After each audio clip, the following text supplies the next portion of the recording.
समितीची निवडणूक लागलेली आहे. काल एकंदरीत उमेदवाऱ्या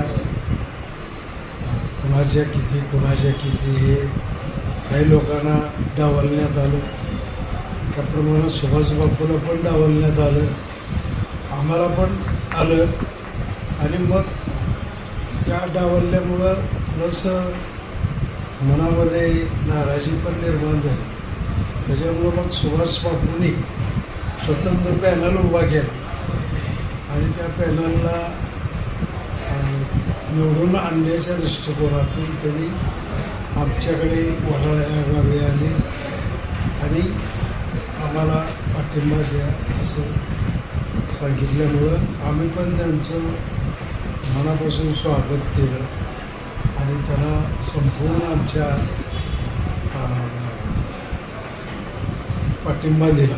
आणि आमच्याकडे सोसायटी आणि ग्रामपंचायत दोन्ही मतं असल्यामुळं दोन्ही मतं त्यांच्या पॅनलला द्यायचं आम्ही देऊन पाठिंबा दिला.